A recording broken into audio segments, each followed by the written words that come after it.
សាច់រឿងបានបើកឆាកនៅក្នុងភូមិដាច់ស្រយាលមួយដែលជាទីរស់នៅរបស់ឡូរីនារីរុកស្រស់ម្នាក់ដែលមានកាតព្វកិច្ចមើលថែដែនដែលជាប្តីពិការមួយកំណាត់ក្រោមអស់រយៈពេល6ខែមកហើយជីវិតរបស់នាងពោពេញដោយសម្ពាធទាំងការខ្វះខាតថវិកាសម្រាប់ព្យាបាលប្តីរបស់នាងនិងតម្រូវការសេចក្តីសុខផ្ទាល់ខ្លួនដែលមិនអាចបំពេញបានហើយដើម្បីដោះស្រាយនៅចំណង់របស់ខ្លួនឡូរីនាងតែងតែប្រើរូបសម្រស់របស់នាងដើម្បីលួងលោមនិងទាក់ទាញបរិសុទ្ធអ្នកទេសចរដែលដើរកាត់ភូមិដើម្បីនាំពួកគេទៅវាយឡើងនៅក្នុងព្រៃដើម្បីបន្ធូរអារម្មណ៍របស់នាងហើយរឿងនេះបានកាត់ឡើងនៅពេលដែលគេដែលជាអ្នកទេសចរដ៏សង្ហាម្នាក់គេបានវង្វេងផ្លូវចូលមកក្នុងភូមិហើយបានជួបជាមួយនឹងឡូរីហើយបន្ទាប់មកភាពស្និទ្ធស្នាលរបស់ពួកគេទាំងពីរក៏បានកាត់ឡើងភ្លាមឡូរីនាងក៏បានឆ្លៀតឱកាសធ្វើជាអ្នកនាំផ្លូវជេរដើម្បីឡើងទៅលើភ្នំហើយបានប្រើល្បិចធ្វើជាចំពប់ជើងដួលដើម្បីបង្កើតភាពស្និទ្ធស្នាលហើយបើទោះបីជាគេដំបូងឡើយមានភាពអៀនខ្មាស់ដោយសារតែមិនធ្លាប់មានបទពិសោធន៍ពីមុនមកឡូរីនាងក៏បានបង្រៀននិងបានធ្វើឲ្យគេស្គាល់នៅរូបជាតិនៃការឡើងឋានសួគ៌ដែលធ្វើឲ្យគេធ្លាក់ក្នុងអន្លង់ស្នេហ៍របស់នាងយ៉ាងជ្រាលជ្រៅបន្ទាប់មកទំនាក់ទំនងរបស់ពួកគេកាន់តែស្មុគស្មាញនៅពេលដែលគេ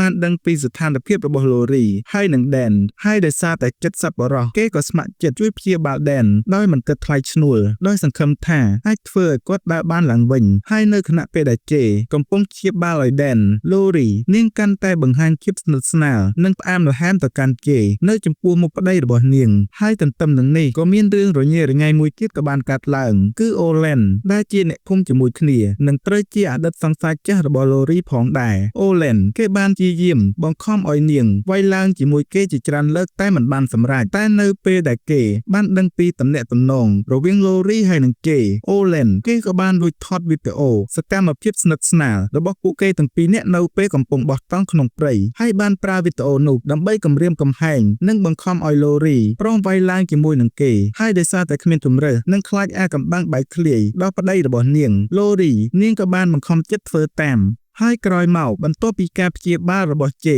ចាប់ផ្ដើមមានប្រសិទ្ធភាពស្របពេលនោះដែរដែនគេបានឃើញនឹងភ្នែកផ្ទាល់ថាប្រពន្ធរបស់ខ្លួនកំពុងតែមានទំនាក់ទំនងស្នេហាជាមួយនឹងជេនៅខាងក្រៅផ្ទះប៉ុន្តែដោយសារតែភាពស្រឡាញ់ដ៏ជ្រាលជ្រៅដែលគាត់មានចំពោះឡូរីគាត់បានជ្រើសរើសយកភាពស្ងៀមស្ងាត់ហើយមិនបានបញ្ចេញប្រតិកម្មអ្វីទាំងអស់ហើយនៅយប់នោះពេលដែលឡូរីហើយនឹងជេចូលទៅបោះតង់នៅក្នុងព្រៃអូឡែនគេបានប្រើវីដេអូនោះដើម្បីគំរាមកំហែងឡូរីហើយនឹងជេតែចុងក្រោយដែនដែលបានទទួលការព្យាបាលរបស់ជេដែលធ្វើឲ្យគេអាចក្រោកឈរនិងដើរបានវិញក៏បានមកចេញមុខការពារប្រពន្ធរបស់គាត់ហើយបានចាត់ការអូឡែនយ៉ាងដំណំដើម្បីបញ្ចប់បញ្ហាទាំងអស់ហើយការពិតក៏ត្រូវបានលាតត្រដាងថាដែនគេបានដឹងរឿងរ៉ាវគ្រប់បែបយ៉ាងតាំងពីយូរណាស់មកហើយប៉ុន្តែគាត់ជ្រើសយកការអភ័យព្រោះក្តីស្រឡាញ់របស់គាត់មានចំពោះប្រពន្ធរបស់គាត់ហើយនៅទីបញ្ចប់ជេគេបានសម្រេចចិត្តចាកចេញដោយទទួលស្គាល់ថាស្នេហារបស់ឡូរីចំពោះប្តីគឺធំធេងជាងហើយមុនពេលចាក់ចេញដែនគាត់បានចាប់ដៃអស់គុណជេ